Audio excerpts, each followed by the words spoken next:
everyone. It's a pleasure welcoming Dr. J. M. Dave for an interactive session today on ancient Indian tradition of dialogue.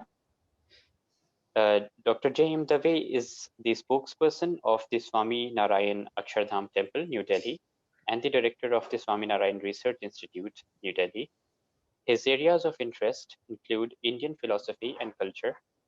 He is actively involved in the translation of culture and philosophy into everyday life and its presentation.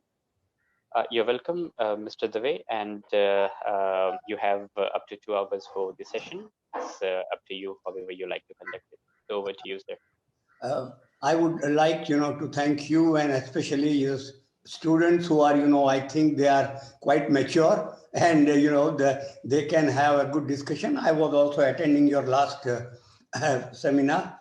And I think, if we have a lot of dialogues and questions, that would really help us because, the main purpose is to have interaction. And fortunately also, the subject also today is, on dialogue and dialectics, and therefore, with my thanks to India Law Foundation and Mr. Behzad.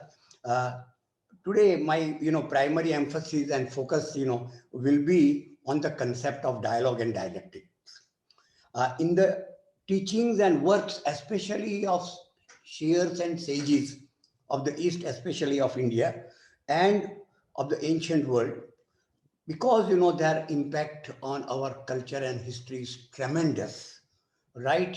From the time of our rulers till Mahatma Gandhi, we had very good impact of their teachings, and it has been throughout the history. At this is a certificate course, so I will not like to go into a lot of details. But fortunately or unfortunately, what I'm going to say is based on our ancient works. Sometimes I may be forced to speak in Sanskrit for a couple of lines or the shlokas, and then I will give the explanation of that, and will make it open for our students. Dialogue in a simplest term is conversation between two or few persons who intend to explore or understand a subject. That subject may be of common interest or topic, and they try to resolve the concerned problem in a very amicable way. When there are more than two or three participants, as we have here, it can be called brainstorming session. And I wish that I can see a lot of faces here. Miss More is there, and then Mr. Mustaq is there, and we will really can have a good dialogue, systematic, and we get something new out of our conversation. So when there are more participants, as I said, we can have a brainstorming session, and I wish to distinguish between rational and systematic dialogue and ordinary discussions. Let me tell you, we can have little ordinary discussion, but we should have the dialogue which is rational, and our subject will be the subject of common interest, or at least I will try to make it of common interest, and you can also add your views to that so that we can go further. This dialogue system as a philosophical and literary concept has been in vogue since long. Friends, you must have heard the name called the Vedas. There are 4 well-known Vedas. You must have heard Rig Veda, Samveda, Yajurveda, and Atharvaveda. These Vedas are full of dialogues, and not only in India. If you go to ancient Sumer, there were the dialogues between the birds and the animals, between the animate and inanimate objects, and all these dialogues in Sumeria that we found, they have been put into a proper work by Professor Samuel Kramer, and he published this book with the title The Sumerian, Their History and Culture and Character. It was published by University of Chicago in 1963. So this concept of dialogue between two individuals is the highest, but the poet have put this dialogue in the mouth of also the people. If you have heard the name of Hitopdesh or Panchatantra, there are dialogue between animals and human beings, and those have a very good impact. In Sanskrit, there is one such word एकः शब्दः सम्यक् ज्ञातः सुष्ठु प्रयुक्तः स्वर्गे लोके कामधुक् भवति. If you can give one good word which is acceptable, by the hearer or acceptable to the student, that one word can take you to the heaven. Now that kind of word and that kind of dialogues consisting of such words are very, very important. And we have these kind of dialogues, and as dialogue, they have an impact right from the ancient time till the modern time.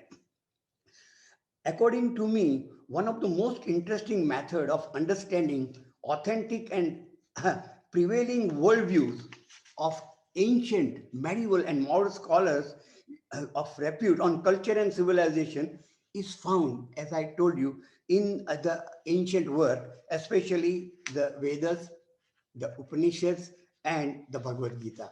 For those of you who might not have, gone into great detail of these words, I will just give you a short outline of these words. The Vedas, as I, inform you in the beginning, they are the four Vedas mainly. One is called Rig Veda, another is called Sama Veda, third is called Yajurveda, fourth one is called Atharva Veda. Friends, they are mostly, in poetic form, and at least they are more than 3,000 years old according to the Western scholars. I'm not going to talk about the history and other things about this, because for me, that is not very important subject. The important subject is the content in those works. From those, the Vedas, another, type of literature came, in the existence, which was, following certain rules and regulations given in the Vedas. Those works are known as Brahmanas and Aranyakas. Here, Brahmin does not mean a caste. The Brahmanas are works of mostly of the stories, and they emphasize the rituals, while the Aranyakas were the dialogues of between teacher and student, mostly in the forest. The word Aranya in Sanskrit means forest. Mostly, the teachers had, Gurukula or their ashrama, and where the students used to be there. And then comes the last one, the Upanishad. Friends, they are the most wonderful work of philosophy, not only of India, of the world. I will explain to you later how, in that, the word Upanishad, there is total freedom for dialogue. The dialogues are between, a child called Nachiketa and the great god, the god of death. The dialogue is between the husband and wife, Maitreya and Yajnavalkya. The dialogues are between two, great scholars, Vidagdha Shakalya and Yajnavalkya. And there is absolutely no force or rules or regulations to stop the opponent by the proponent that, no, I don't want to talk to you, you are talking all nonsense. No. Even if your views are totally different from my view, I will try to listen and I will try to understand whether what you say is, has got, some kind of, essence which will be very useful to me. And therefore, friends, when we have this kind of dialogues, those dialogues involve the participants who participate, with their eyes, their lips, their hands, their soul, and their spirit. And I wish that today we can have some kind of dialogue with you so that you can ask whatever question you want to ask without any restrictions as far as, this subject is concerned. To understand the importance of dialogue and dialectic, let us have a look at the foundational text which I have mentioned. Dialogue, discussion, and dialectic, for that, the term in Sanskrit is Vada. It is very, very simple. We have another good word which is called Samvada. I think most of you must have heard the name Vada and Samvada. And because the word Vada is so important for, all kind of conversation, all kind of understanding, all kind of teaching, that, without that particular type of dialogue, we cannot understand each other. Whether that talk is between a child and the mother, the child and the father, or student and the teacher, or between the two scholars. Vada is very important. And friends, where do we get, this particular Vada word? You'll be surprised, that Vada is used by no other than Krishna in Bhagavad Gita. And the Vada, he says, it's most important, especially for philosophy. Adhyatma Vidya Vidyanam Vadaha Pravadatamaham. I am, the spiritual knowledge, the God says, Krishna. And I am the Vada, I am the dialogue between the two scholars. And they say, Vade Vade Jayate Tattva Bodha. If you want to know philosophy, then you must have that kind of Vada, that kind of discussion where, everybody has full freedom to put his views. And friends, therefore in India, we started this Vada tradition or dialogue tradition, dialectic, very early. But it was free, it was going on. We have in Buddhism, the Jataka Katha, where also there are a lot of dialogues. And through dialogues, the message was given to the person. It is quite possible that the message can be interpreted differently by different listeners or participants. But this Vada was very important for what? Vada was important to get the essential knowledge. And what is knowledge? The knowledge of the ultimate according to Indian tradition. Nahi gnanena sadrusham pavitram iha vidyate. There is nothing in the world which is as holy and as good as knowledge. But knowledge of what? According to Indian scholars, according to the sages, you should know what is the ultimate of your life. Because all of us know that whosoever is born is going to die. The question in the mind of all of us is whether, some kind, will remain after our death, or with the death, everything goes away. And from here also, the Indian scholars, did not say that you must believe that there is a spirit, there is a soul which remains always. It is up to you. If you want to believe, you believe. If you don't want to believe, you don't believe. There was a person by name Charvaka, a person who did not believe that there is any such thing except this physical body. And therefore he used to say, as long as you live, eat, drink, be happy. Don't worry about anything. Once you die, nobody is going to come back to pay back his debt or money you have borrowed. He is also included in the Indian tradition because, dialogue was accepted. And this kind of dialogue went on. Then by the 1st century AD, lot of scholars, came together and they found that we must have some proper system of arguments, proper system, not whatever anybody wants to say at any time. And therefore, what should we do? And in order to, have that kind of things, great scholars, they were called Naiyayikas, or the scholars of logic. And they established the Nyaya Shastra or Nyaya theory.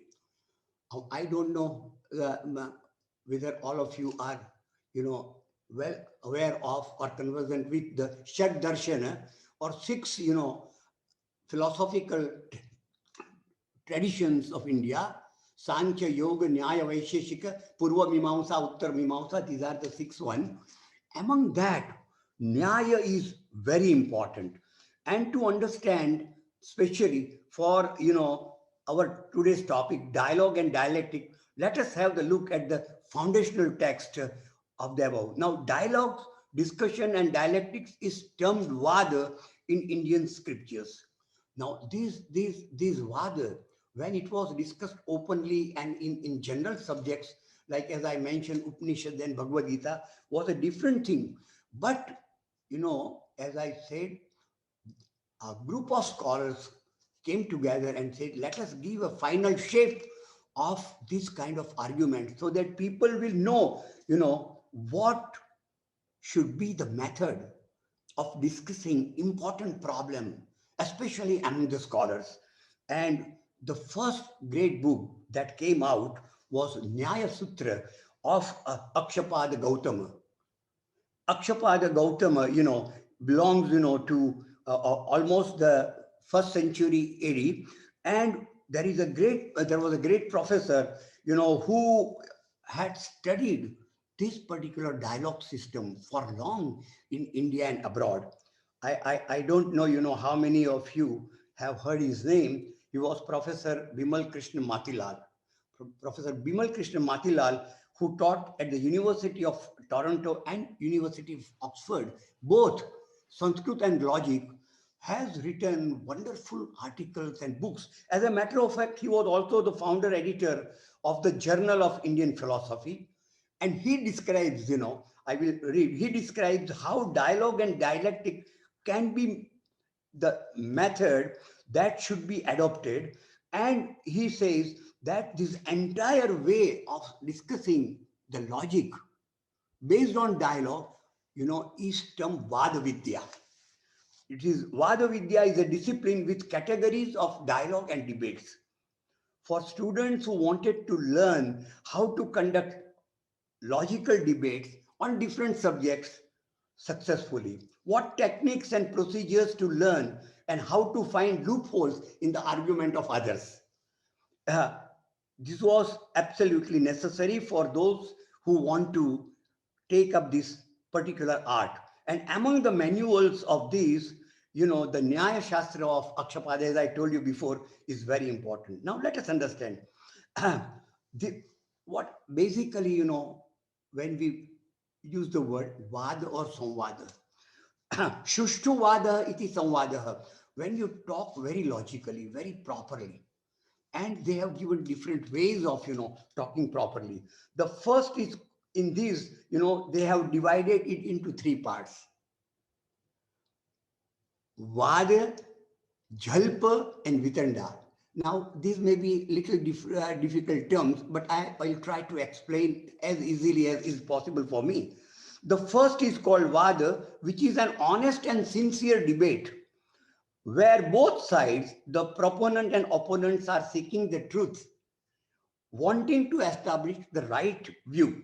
The second type, of this kind of discussion is called Jalpa, where the goal is not to go systematically, logically, but to win the argument by any means and to kill the arguments of the opponent rather than establishing one's own views.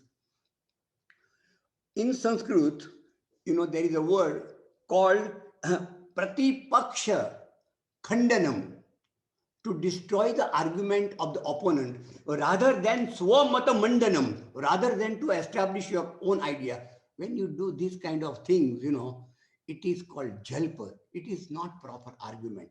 But there is third one, the worst one, which you find, mostly in among the lectures of the politicians, especially in the parliaments, they don't care what the other party is saying. They are not bothered about that.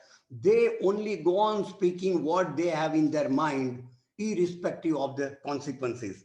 And this is the destructive one, where the goal is to demolish the argument of the opponent, nothing else. So we have three: Vada or Samvada, Vitanda, and Jalpa. These three are there, but the best one is, as I told you, is Vada. And we will discuss something more about the Vada. So the first one, namely Vada, is proper knowledge enhancing dialogue system or dialectic. It employs logical arguments using rational means and proper evidence to establish one's own thesis, whatever the subject may be. Here, the participants are very closely related. I can say that they are related, like we are related now. We have no negative view of anyone, and we are ready, to openly discuss whatever, we want to. They were closely related scholars, known to each other, and teachers to teachers, teachers to students, and even husband and wife. This is again a very interesting aspect of ancient India, where even the lady, the wife, and the husband, great scholar, they can have proper discussion among themselves. And let me quote a few examples of the proper argument or dialogue from these foundational texts, especially from the philosophy of Brihadaranyaka. As I told you, the most important foundational text of Indian philosophy are the Upanishads. There are lots of Upanishads, almost more than 200. But the main one, which was written long time back, at least 2000, before Buddhism, they are considered to be 13. Isha Kena Kata Prashna Munda Mandukya Tittiri Aitareya Chandogya Brihadaranyaka Shvetashvatara Maitreyi Katya. These are the ancient, and among them, the biggest one and the most important is Brihadaranyaka, from which I want to give you one example. And then, friends, we will have a good discussion. In this particular, Upanishad, there is a dialogue between two great teachers. One is known as Vaidadhya Shakalya and another is known as Yagnavalkya. Now, please listen to the dialogue. The question is asked, how many gods are there, Yagnavalkya? The question is asked by Vidagdha Shakalya. How many gods are there? Yagnavalkya says 303 and 3003. See the answer. Huh? How many gods are there? 303 and 3003. Then Vidagdha Shakalya again asks, yes, but how many gods are really there, Yagnavalkya? Yagnavalkya says 33. How many? 33. Again, Vidagdha Shakalya asks, yes, but how many gods are there, Yagnavalkya? Yagnavalkya says 6. Again, the question asked, oh, how many gods are there, Yagnavalkya? Tell me frankly. He says 3. Then, furthermore, Vidagdha Shakalya says, oh, but tell me, how many gods are there? Yagnavalkya says 2. No. Please tell me how many gods are there. He says 1.5. 1.5. And then Yagnavalkya, Vidagdha Shakalya says, no, tell me the ultimate truth. And Yagnavalkya says 1. Friend, this is very, interesting, and it can make you think along is, the dialogue, which is, put by, again, a very great scholar from the West by name Richard Davis in his book, which is published from Princeton University. It is called The University Reader or Indian Religion. Those of you who are the students of religion or history, please go through this book. Again, I repeat the name of the book, Princeton University Reader on Indian Religion. The author by Richard Davis. He says this particular dialogue describes the multiplicity of theological views in Indian religious dialogue system. It encapsulates the well-known theme of unity in diversity. At the same time, this dialogue can be considered as a metaphor of multiple ranges and variety of approaches in dialectics. This is not between two persons walking on the street. This dialogue is not between two ordinary persons. Both these Vidagdha Shakalya and Yagnavalkya are most well-known names like Socrates and Plato and Aristotle.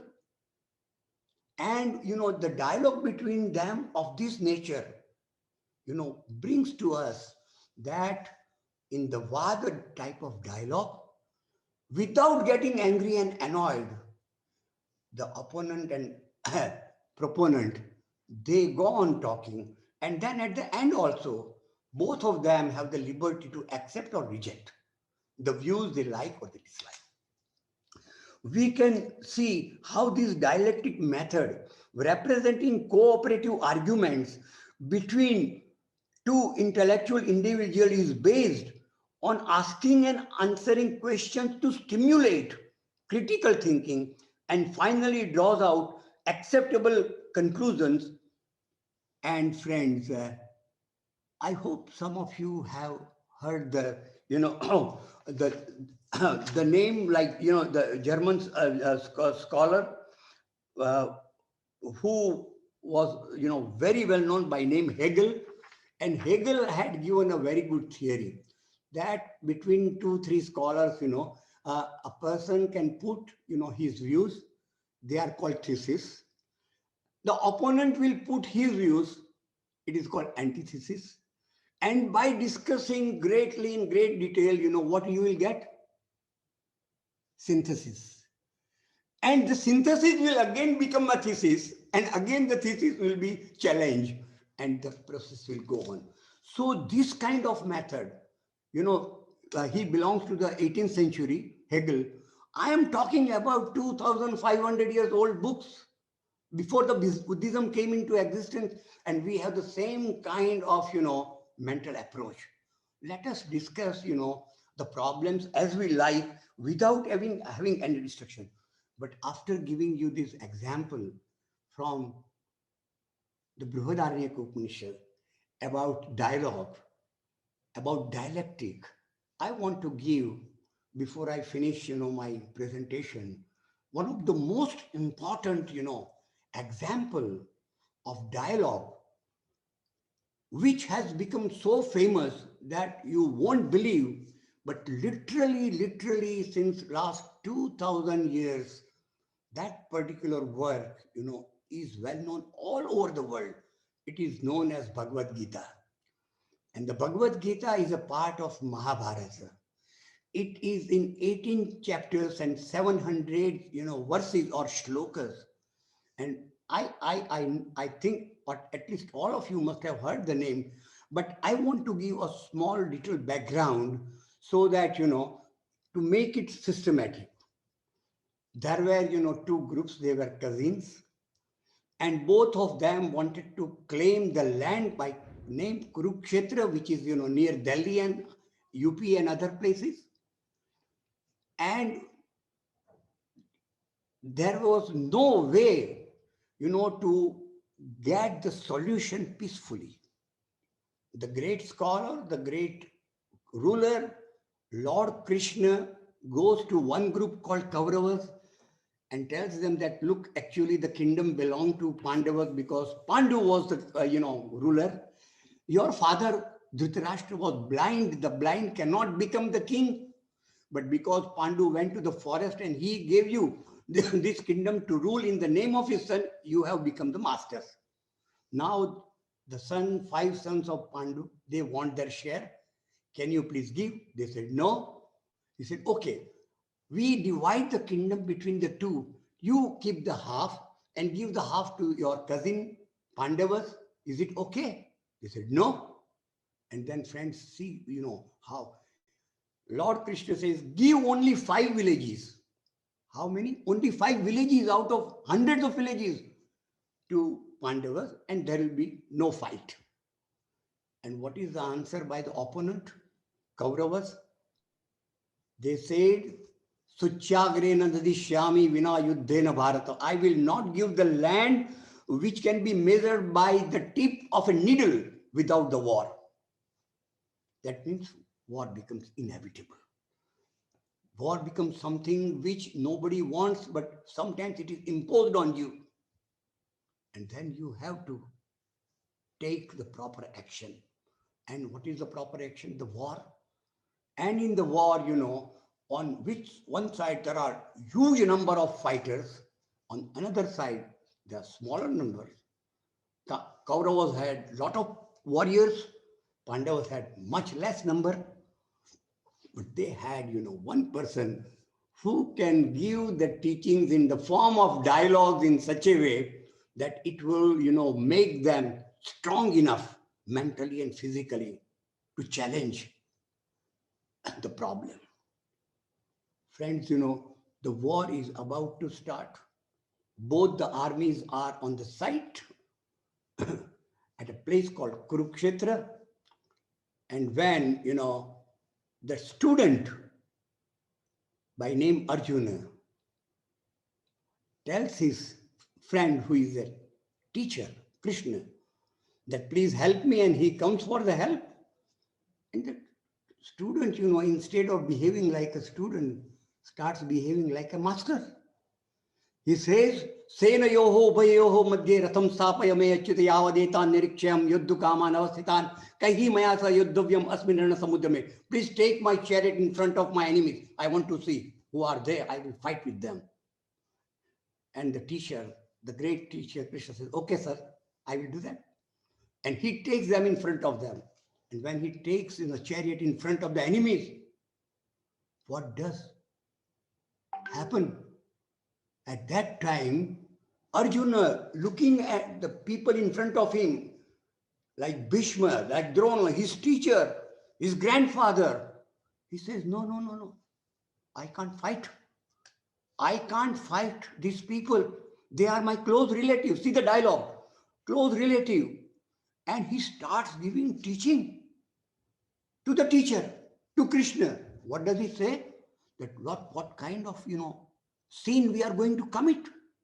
How can we kill our relatives for the sake of kingdom?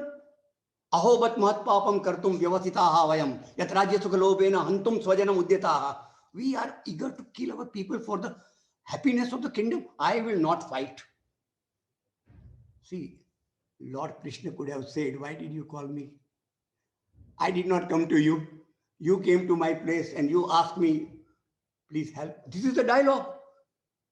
But look at the way the teacher, the great scholar, whom most of us believe as God, does not say, you do your work, I'm going back. No. He gives, his patience. He listens. And then, when Arjuna realizes his mistake, he says, Shishyaste aham, I am your student. Shadimam tvam prapannam. I have come to you, but tell me what is the truth.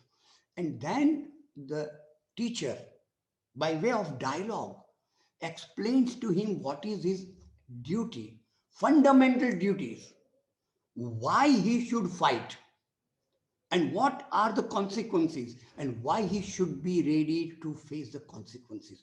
Friends, the entire philosophy of Karma Yoga, Jnana Yoga, Bhakti Yoga, whatever nomenclature you give, that is given by dialogue.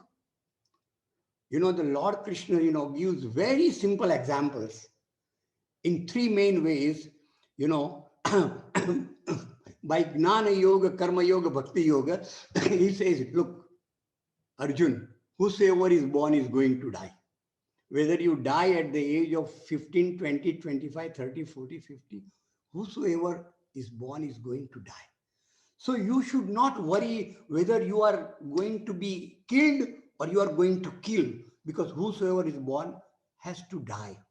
Jatasya hi dhruvo mrityuhu dhruvam janma mritasya. But once he dies, according to us, he gets new birth. So you should not worry about being killed or in. Then he says that, look, everybody has his duty to perform. As a ruler, you have your duty. As a minister has a duty. A teacher has his duty, student has a duty, the husband has a duty, the wife has the duty.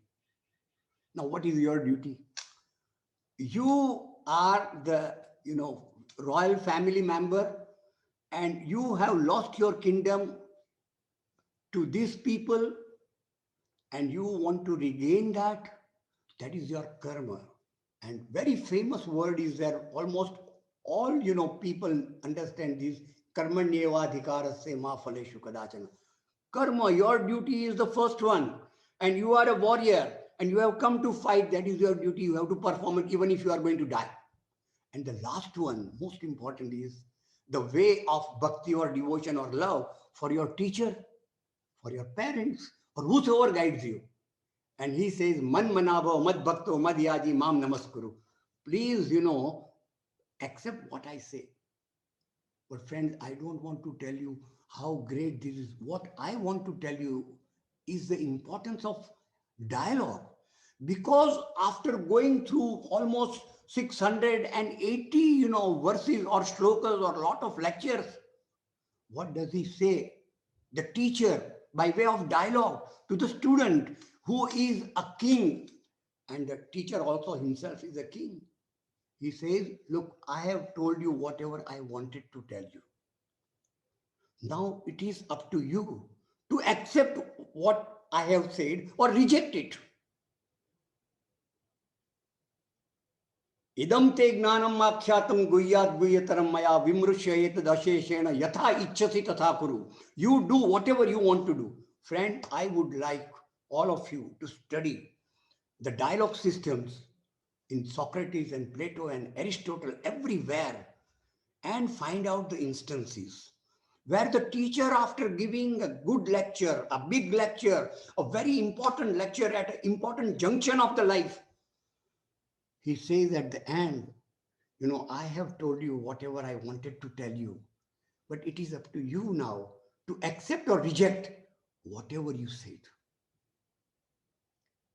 Friend, I was a teacher, college teacher in St. Xavier's in Bombay for a long time in 1960s. But I never said that to my student. I could not say that to my student, do whatever you want to. I always say study. I didn't say, do whatever you want to do. That must have been my, particular way. But here in the war, he says, do you do whatever. And after listening to this, when Arjun goes on, looking at him, he says another thing. Whatever I have told you, have you understood? I told you whatever you want to do, you do. Whatever doubt you had in your mind, is there or the doubt has gone? And then Arjun says, Nashto moha smritir labdat vat prasadat maya chuta stitosmi gata sandeha karishye vachanam tava. All my doubts have gone. I will do whatever you say, sir. And then the fight starts. Friends, I want to give these kind of examples, and there are many others which, if time permits and which we can have discussion. But this kind of innumerable examples, not only, in Indian literature, but in Sumerian literature, in Greek literature, in Latin literature, we have. From these dialogues, can we understand, imbibe, ingest, and in whatever way we converse with others, can we also tell them, look, I have opined, I have given my view, you do whatever you want to. If we have that kind of dialogue, friend, we will have lots and lots and lots of, peaceful way of life. Thank you. This is what I wanted to say in short, but we can have a lot of discussion, and anybody can start, by asking the question, and our friend will moderate it, and he will do, whatever is proper. Thank you so much, Dr. Dave, for your presentation. Very insightful one. Thank you. Now we open the floor for questions and answers and discussion. So who wants to ask a question? Go for it. Sabiha More, you want to ask one? Yes, I want to ask. Good afternoon, Dave sir. This is Sabiha More. Yes. I'm from Mumbai and I'm a teacher educator. We train teachers. I'm in a B.Ed college. I'm an associate professor. Moreji, I am also from Bombay, Matunga. Areva, very good, sir. Nice. A place where we can find a lot of idli dosas. Yes. Yeah, same. The hub of idli dosas in Mumbai is in Matunga, and it's wonderful, especially Cafe Madras. It's a very nice restaurant. King Circle. I don't know, maybe I'm a little ignorant. First of all, I bow to your knowledge that you have. Philosophy is a hard nut to crack. You have cracked it very well, and your distinguished command over Sanskrit amazes me. Like I try to say a few words since I'm from UP, but still it takes time for me to. Of course, I understand Sanskrit, but I'm not able to articulate it well because we don't get a chance to speak Sanskrit. So first things first, since you are from Swaminarayan sect, I gather that you are involved in Swaminarayan sects. I have a few, can I say, some confusions about Swaminarayan. When you read the history of Swaminarayan, it gives you some 4 or 5 vows to be taken, like abstain from alcohol and do not thief and whatever other. There are only 5 vows that Swaminarayan, Sahajanand Swami Samudaya has been, principled upon. That is what I gather. I'm not a scholar on that, but that is what we. Since I teach sometimes philosophy, we have to go to all this thing, you know. So Swaminarayan sects has only written down 5 things to abstain from. And when you say you don't have to steal and you don't have to do intoxicating or other things like that, which means he says that you have to have a very simple life.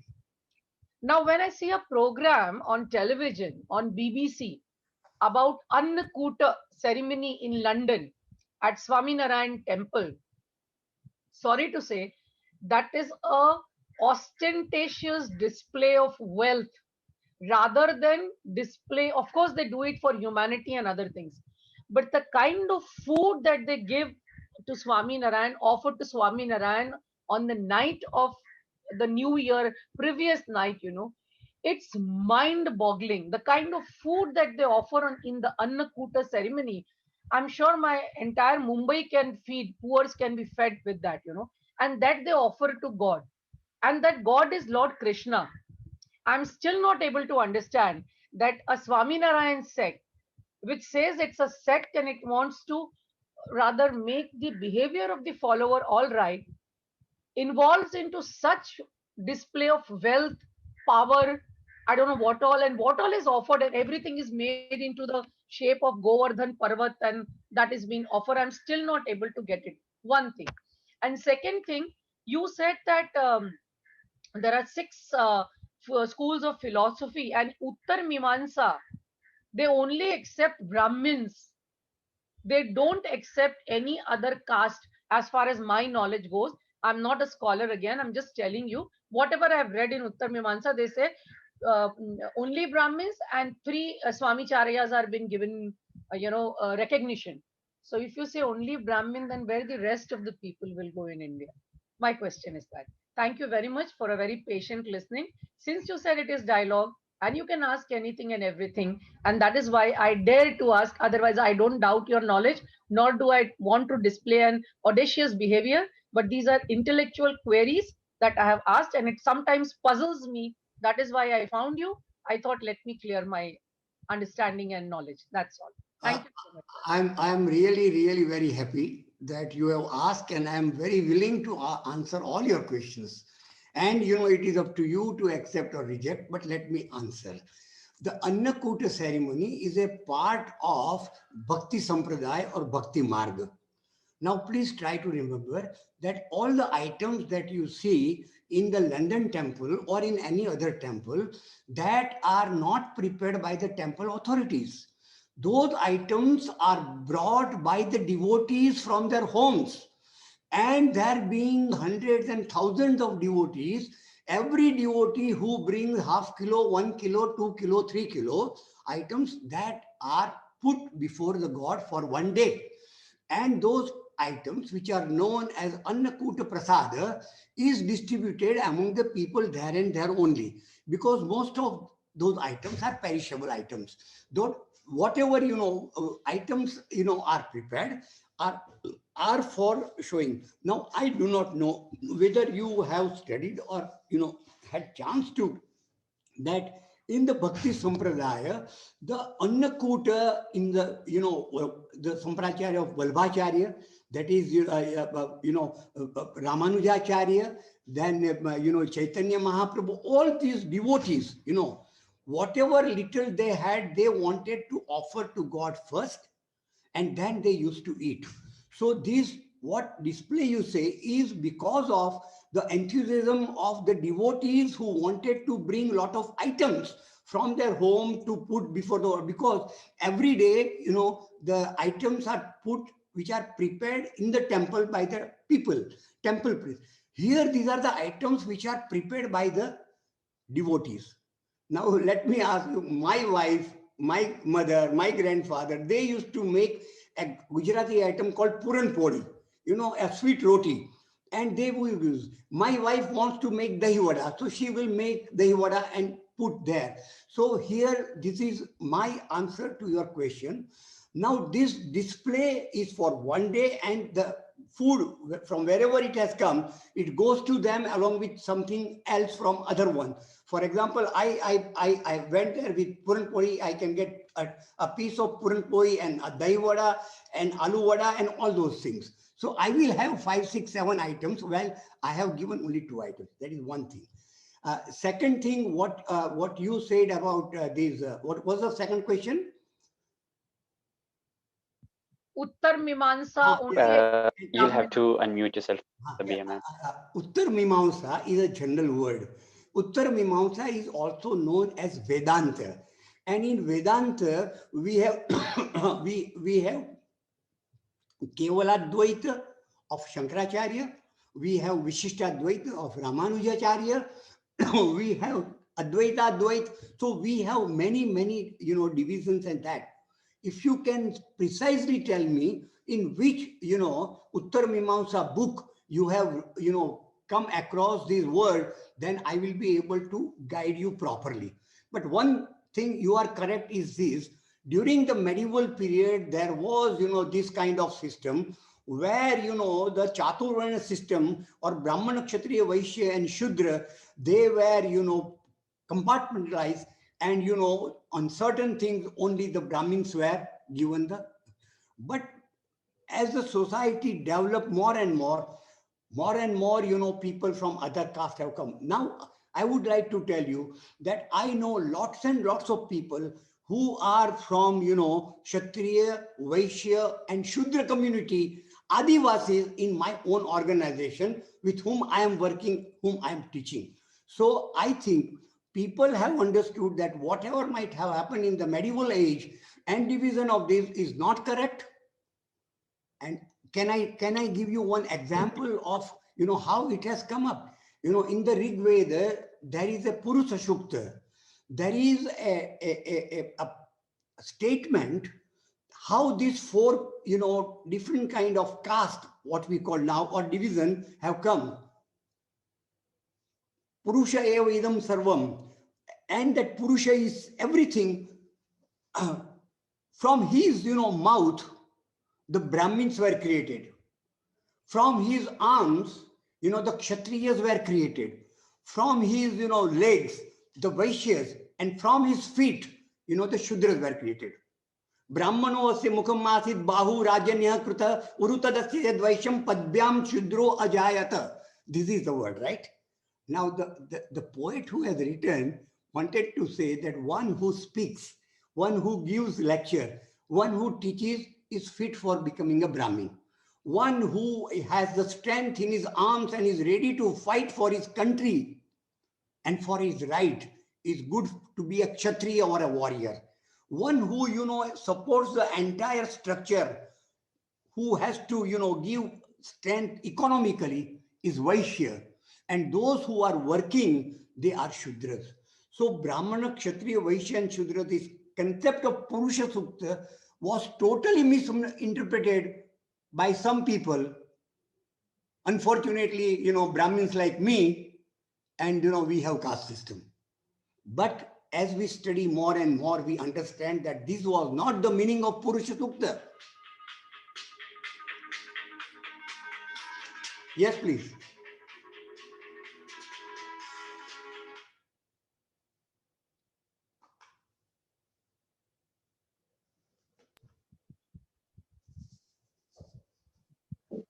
So you may complete. No, I have completed. Okay, all right. Thank you, sir. Thank you very much. No, you can ask 3 more questions. I have no problem. Moreji. नहीं मेरा इतना ही कहना है, तो जो इतने अमीर लोग जो केक और चॉकलेट और फरेरो रोशर लेकर आते हैं अन्नकूट के दिन, वो ही क्यों खाते हैं? गरीबों को क्यों नहीं दिया जाता है? बस मेरा इतना ही क्वेश्चन है। वो मैंने आपको फिर से कहा कि वो उनके भाग्य में नहीं जाता, वो हम लोगों को भी मिलता है। ओके हमको भी देखने को नहीं मिलता है। Okay. Abdul Kalam Azad, please introduce yourself and ask your question, Abdul.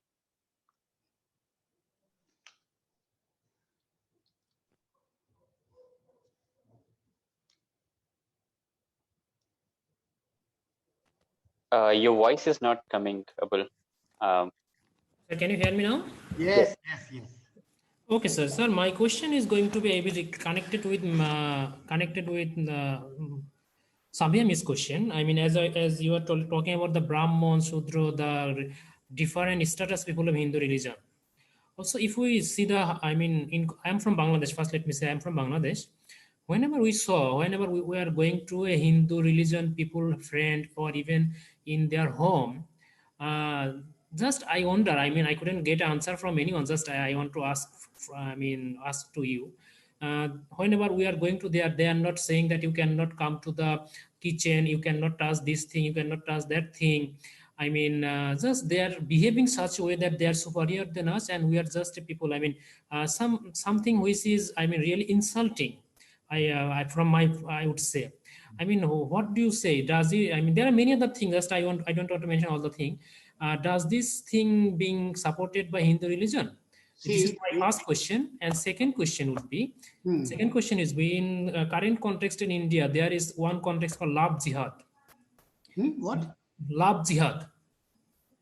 I don't get love.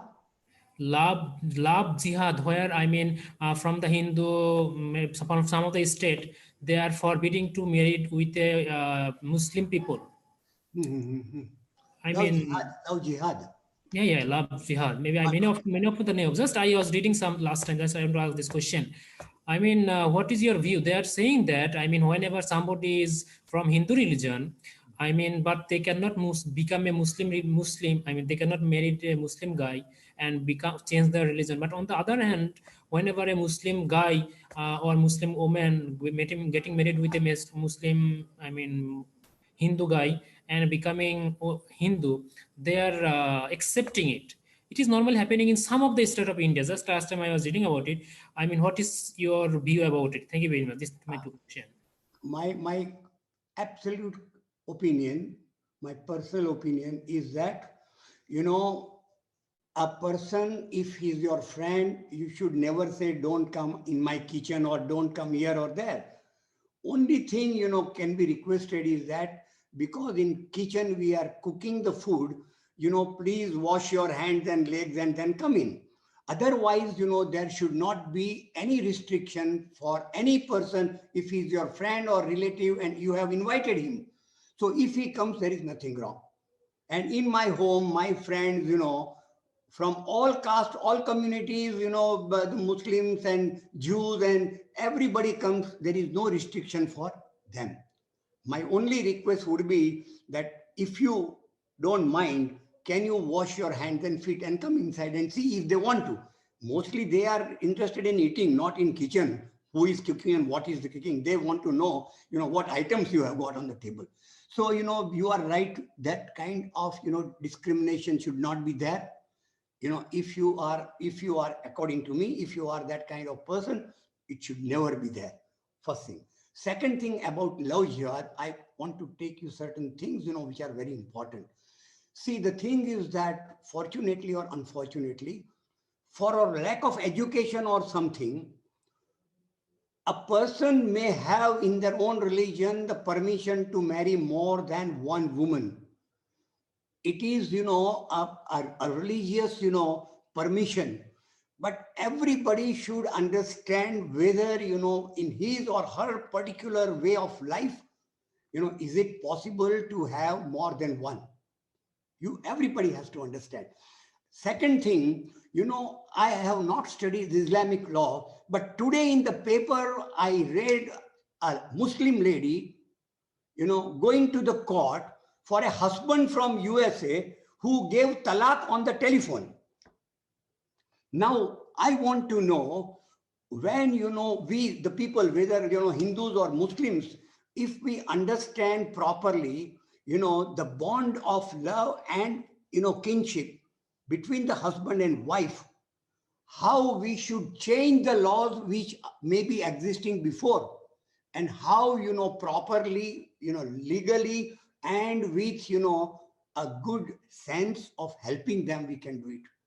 Sometimes, we are not able to do it, politely. Sometimes, we have to force the people to understand that, no matter, what religion you believe, the male and the female have the right, according to Allahabad High Court, to stay with them, even if, the parents do not agree. So that is the latest judgment of Allahabad High Court.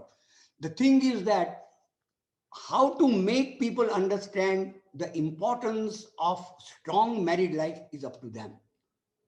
But I think that by marrying a person for any other reason than lifetime friendship, for personal reason, is not proper. But it will take long time to make them understand. And the only thing I can understand is that the Indian judiciary is one of the best judiciaries in the world, and they have, given certain judgment now in favor of a Muslim marrying a Hindu and staying together, no matter what are, the problems and the ideas and concepts of their parents. Husband and wife, if they want to stay together, they can. But I want also to understand what are the Islamic rules and regulations for marriage. Is it necessary to have 4 women when you can't afford one? And if you can afford more than one, can you afford 4?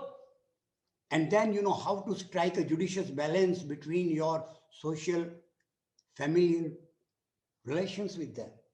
So all these questions we must, discuss properly, openly, and then, we can put our views through our representative to, own assembly, on our parliament, in Lok Sabha, and then let us see, how they proceed. By forcing something, you cannot do it. And even if you have, this kind of, law by force, they will take a lot of time. Thank you.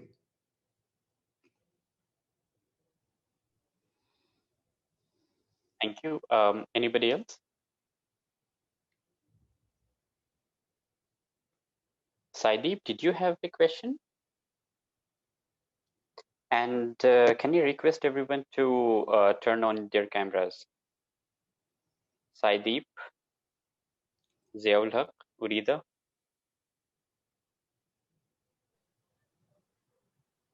Desada, I think Javed has written a question in the chat box. Okay. Javed. Okay, yes. So there's a question from Javed Asifi. He is in Afghanistan, Kabul. He asks, we know dialogue is key to many misconceptions and problems, as it is encouraged in Vedas and other books also. Why this tradition is scarce today in Indian tradition? Especially when we watch Indian media, there is only monologue and no Veda ancient tradition, which you said. Where is the problem and how to solve it? Can you exemplify, or can you make it a little easier? I have understood in my own way, and I will give my answer, but I want to understand the question a little better. Well, he is talking about the lack of dialogue in everyday life in India today. And he says, he gives the example of Indian media in particular, the television channels, where he says there's only monologue, there's no proper dialogue, or if there is certain kind of debates, it's perhaps only shouting over each other, not really trying to listen to one another. So he gives example of that. But generally, he says the lack of dialogue in everyday life. Can I just add to that? I also want to add my question to that. If Vada is a Indian tradition, sir, then why is Vivada always been looked as Deshdroha? When we have Vada Vivada, it's always been looked as Deshdroha. Why is it? If Vada and Prativad is a part of Hindu tradition or Indian tradition, I would like to say that, then why is Vivada always looked at as Deshdroha? My question is that, adding to that what he has said. Thank you. As I have understood the question, I'm going to reply. First of all, what he said, about these Vada or systematic dialogue. I think most of you must have studied that for how many years, we were ruled by the rulers who did not have the roots in Indian culture. Please tell me. Those people who came from abroad, they came to India, they ruled for a long period of time. Am I correct? For 1,000 years at least, am I correct? You please tell me. And after that, we were ruled by the Britishers. The Britishers, had India as their colony. And, with Macaulay's system of education, all the important subjects, that were taught, in India at that time, they, stopped. And therefore, most of us today, we are not even, aware of the names of our most important work, what is said there, what is done. When you don't have even heard the name of these, books.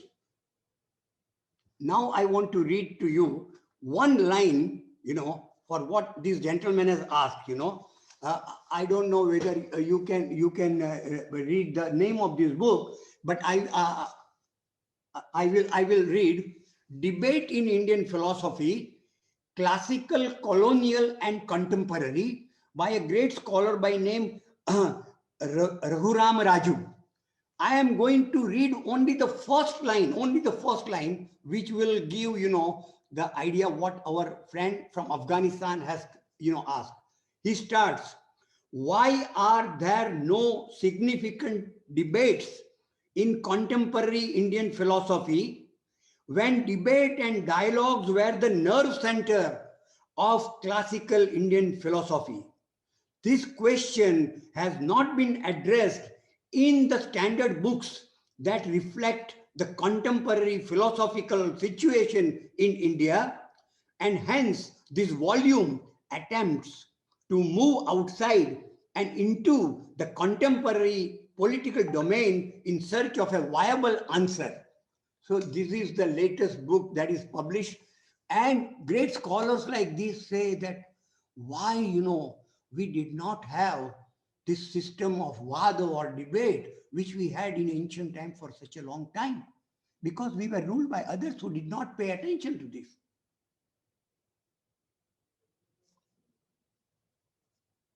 Yes.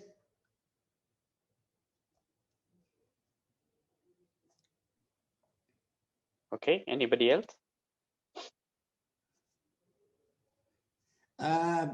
I would like, to have your frank opinion about the whole presentation. And if you think that I have missed something, you can either talk now or you can, write to me on my email. You will get the email.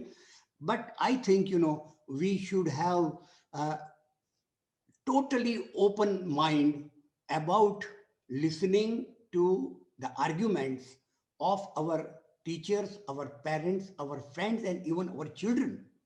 If I'm allowed, do I have some time, sir? Yes, of course. Yes. If I am given some time, I will give you a story again from a very ancient, work by name Kathopanishad. It is a story about a child and the god of death. The name of the child is Nachiketa. His father, performed a big religious functions called yajna, and at the end of the yajna, there was a tradition to give some kind of donation to the Brahmins who performed that and other people.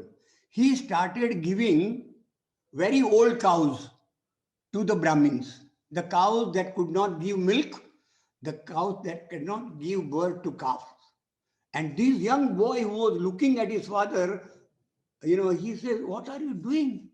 You are giving something useless. But he did not say like that because, somehow, I don't know whether in his DNA there was something. He had that, vada idea in his mind. He asked his father, whom do you give me?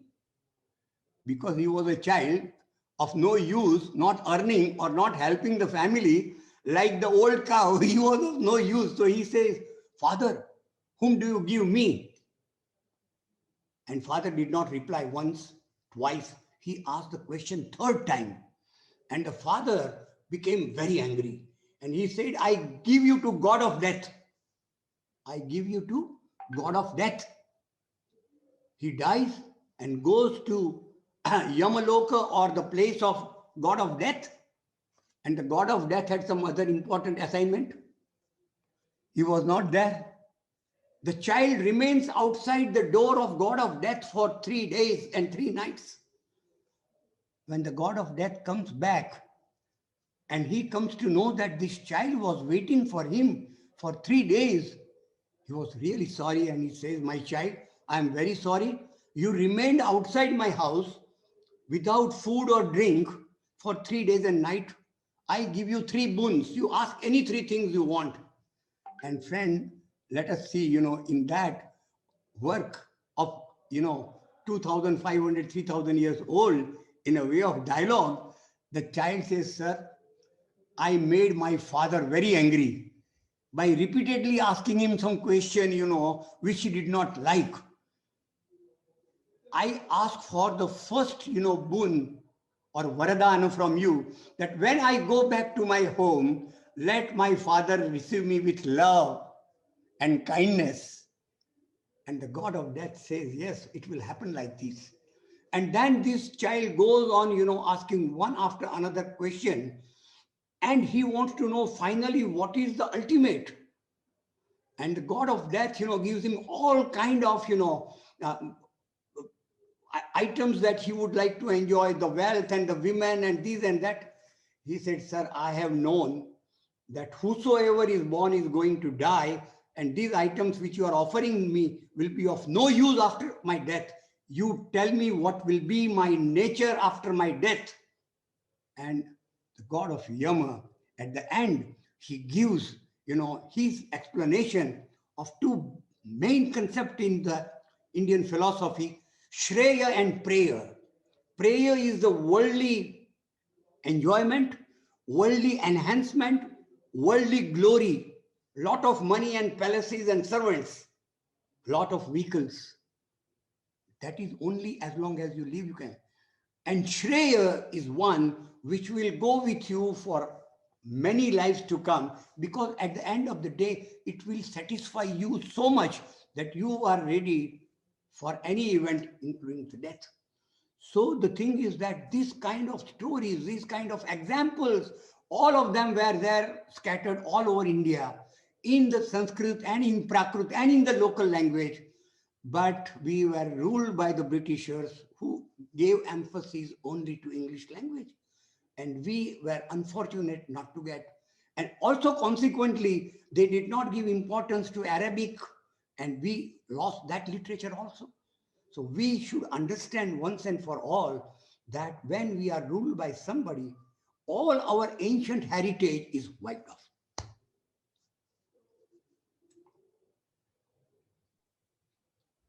Thank you, sir. Do we have any more questions?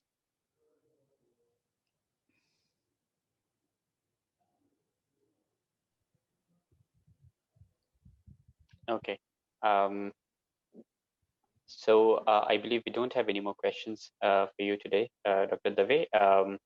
Thank you so much for joining us and for taking time out of your busy schedule for our session today. So thank you so much. Thank you all. I'll see you on Saturday. I thank all of our listeners, especially Miss More and our Apj Kalam and others. I want to finish by giving one very good example from the book of Mr. Apj Abdul Kalam, because that name came on the screen. I just remember that we also had a president by name Apj Abdul Kalam, who is no more. How the dialogue helps. He went to South Africa in 1970 September, and he met specially President Nelson Mandela. And after meeting him, he was about to go out.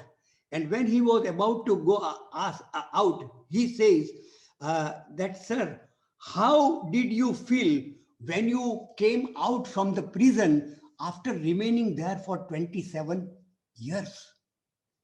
Do you, all of you, do you understand the question? The question is asked by President Apj Abdul Kalam of India to the President of South Africa, Nelson Mandela. And the question is asked, to him, how did you feel when you walked out of prison after 27 years? See the dialogue between the two. And Nelson Mandela says, as I walked out of the door, I knew if I did not leave my bitterness and hatred behind, I would still be in the prison. I hope you have understood it. Shall I repeat it for you?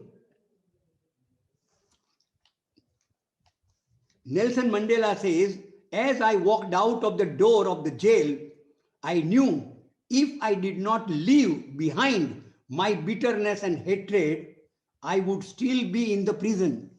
Friends, these are kind of dialogues, between two great presidents, Nelson Mandela and Apj Abdul Kalam.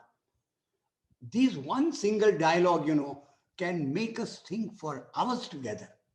And therefore, I request that whenever you get this kind of dialogue, please write down or please, read it often, discuss it with your friends, and you will enjoy even when you are alone like me.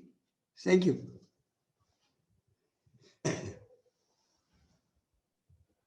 Thank you, sir.